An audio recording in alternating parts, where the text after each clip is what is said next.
Online ठगी करने वाले लाखों के माल के साथ गिरफ्तार। लोगों से ऑनलाइन ठगी कर उनकी खून पसीने की कमाई ठगने में अभी तक जामताड़ा का नाम सामने आता था, लेकिन अब ये ठगी का ऑनलाइन तरीका पीतल कारोबारियों के साथ मुरादाबाद में भी ठग इस्तेमाल कर रहे हैं। ऑनलाइन ठगी कर लाखों का माल हड़पने वाले गैंग के 2 सदस्यों को लाखों के माल के साथ गिरफ्तार किया है। मुरादाबाद के पीतल कारोबारी इलियास का बर्तन बनाने का कारोबार है। इलियास के पास देश के अलग अलग हिस्सों से व्यापारी ऑनलाइन माल के ऑर्डर भेजते हैं। माल मंगाने वाले व्यापारी ऑनलाइन अकाउंट में पैसे जमा करने की बैंक रसीद व्हाट्सएप पर भेजकर मांग मंगा लेते हैं।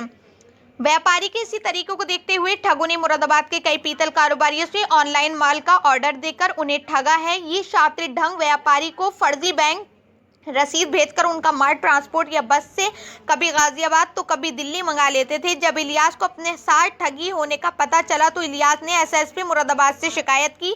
एसएसपी ने पूरे मामले की जांच सर्विलांस टीम को दे दी। सर्विलांस टीम ने मोबाइल नंबर के आधार पर मुरादाबाद के ही कोतवाली सदर क्षेत्र के रहने वाले सीमा व उसके साथी अमित जायसवाल को ठगी में इस्तेमाल होने वाले मोबाइल फोन व लाखों रुपए के पीतल तांबे के ठगे गए माल के साथ गिरफ्तार कर लिया है। दोनों ठगों के गिरफ्तार होने से मुरादाबाद के कई व्यापारी सामने आए हैं, जिनके साथ ये ठग पहले घटनाओं को अंजाम दे चुके हैं। मुरादाबाद पुलिस ने रिमांड पर लेकर इन ठगों से जानकारी कर और घटनाओं का खुलासा करेगी। सर, मेरा नाम मोहम्मद इलियास। क्या घटना हुई आपके साथ में, क्या पूरा प्रकरण था? ये सर 17 मार्च को मेरे पास एक मैसेज आता है व्हाट्सएप के माध्यम से। ये बोलते हैं कि मैं कबीर गाज़ियाबाद से राधा मेटल हैंडीक्राफ्ट से बात कर रहा हूँ व्हाट्सएप पे, और उसके बाद ये बोलते हैं हमें कुछ कॉपर के मग और बॉटल्स चाहिए हैं, आप उनके रेट दें। मैंने उनके फ़ोटो भेजे, उन्होंने उस हिसाब से मुझे उधर से जो आइटम सेलेक्ट किए मैंने उसके रेट इनको उसके अकॉर्डिंग बता दिए। उसके बाद ये बोलते हैं कल आपकी पेमेंट ट्रांसफ़र हो जाएगी। आप उसके बाद इन्होंने थोड़ा ऑर्डर दिया मुझे, ये ऑर्डर हमारा रोडवेज बस में रख देना। नेक्स्ट डे 18 मार्च को मेरे पास एक व्हाट्सएप के माध्यम से ये स्लिप भेजते हैं, जैसे कि ऑनलाइन बैंक की स्लिप होती है, प्रॉपर तरीके से बिल्कुल स्लिप थी। तो उसमें ये बैंक से ट्रांसफ़र की बात दिखाई जाती है। तो मैंने चूँकि स्लिप बिल्कुल प्रॉपर थी और उसमें कहीं कोई शक शुबह वाली बात नहीं थी, मैंने इनको मटेरियल बस में रखवा दिया इनकी स्लिप आते ही, क्योंकि बैंक से मैसेज एकदम नहीं आ पाते हैं, बाज़े टाइम ऐसा होता है 2-2 4-4 घंटे बाद भी आते हैं। तो मैंने ये बार बार फ़ोन करे जा रहा है कि आपके पैसे पहुंच गए, आप हमारा माल रखवा दो, आपके पैसे पहुंच गए, हमारा माल रखवा दो। मैंने बस में माल रखवा दिया रोडवेज़ में। उसके बाद ये हुआ कि जिस कंडक्टर को मैंने माल दिया था उनका नंबर और बस नंबर दोनों मैंने ले लिए थे। मैंने उनकी कॉल आती है मेरे पास कि भाई साहब बस अभी जोया और मुरादाबाद के ही बीच में है, ये कुछ लोग माल पिकअप करने आए हैं और आपने जो नंबर हमें दिया था कि ये माल उठाने आएंगे, उसी नंबर से मेरे पास कॉल आ रही है और वही लोग मेरे पास खड़े हैं। तो मैंने उनको कॉल की, बोले जी हम ही लोग माल पिक कर रहे हैं, हम संभल से गाज़ियाबाद जा रहे थे मुरादाबाद के रास्ते से। तो ये हमें बस को हमने कॉल की है तो कंडक्टर अभी ज़्यादा दूर नहीं पहुँचा है, हम जल्दी पहुँच जाएंगे, हमारा माल अपने बाय हैंड ले जाएंगे। तो ये माल उतार लिया इन्होंने, वहाँ से ले गए।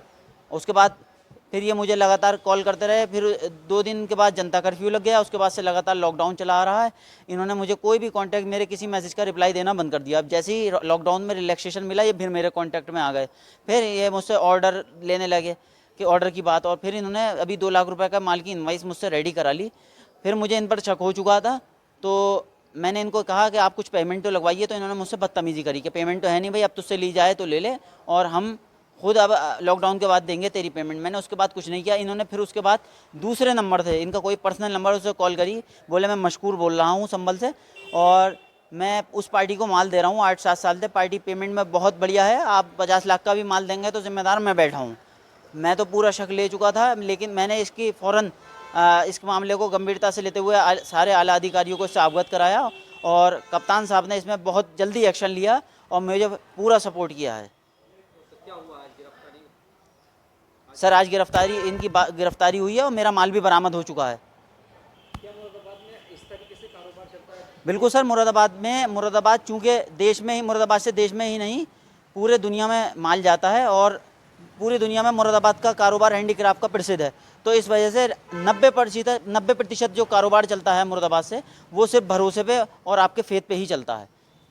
क्या कहना चाहेंगे? सर मैं यही कहना चाहूँगा कि बार बार हमारे आला अधिकारी भी इस बात से हमें अवगत करा रहे हैं कि हमें साइबर क्राइम से बचना चाहिए, और जैसा कि आज मेरे साथ घटना हुई है, मैं चाहता हूँ सब इस बात को सीरियसली लें। कभी भी कोई भी व्हाट्सएप पे या सोशल मीडिया के थ्रू कोई ऑर्डर आते हैं तो पहले उनकी छानबीन कर लें, जल्दबाजी में फैसला लेकर के माल ना दें, क्योंकि आज ये आदमी अपने शहर का था, पकड़ में आ चुका है, कल किसी और शहर का होगा, पकड़ में आने में दिक्कत होगी हमारे लिए। और मैं सारे पुलिस स्टाफ का और अपने सारे आला अधिकारियों का, कोतवाली पुलिस का, कटघर पुलिस का, कप्तान साहब का शुक्रिया अदा करना चाहूँगा कि उन्होंने इस मामले को गंभीरता से लेते हुए बहुत जल्द इसका खुलासा कर दिया। मुरादाबाद की साइबर सेल टीम ने सराहनीय काम करते हुए आज एक ऑनलाइन ठग को गिरफ्तार किया है। सिमाब समी उर्फ मुन्नू, जो तंबाकू बलान कोतवाली का रहने वाला है, ये व्हाट्सएप के माध्यम से जो व्यापारी होते थे उन्हें ऑर्डर देता था और इनको डिजिटली फ्रॉड रिसिप्ट बना के कि आपके बैंक में पैसे ट्रांसफ़र होंगे वो भेज देता था और ये सामान इनसे लेके अन्य किसी व्यापारी को कम दाम में बेच देता था। साथ ही अमित जायसवाल, जो थाना कटघर का रहने वाला है, इसके पास से ये ठगी का सामान बरामद हुआ है। कुल इनके पास से 216 बोतल कॉपर की, 318 कॉपर के मग, 228 कढ़ाई छोटी बड़ी इनके पास से बरामद हुई है। ये कुल लगभग 1.5 लाख का सामान इनके पास से पुलिस ने बरामद किया है। इस संबंध में थाना कटघर और कोतवाली में मुकदमे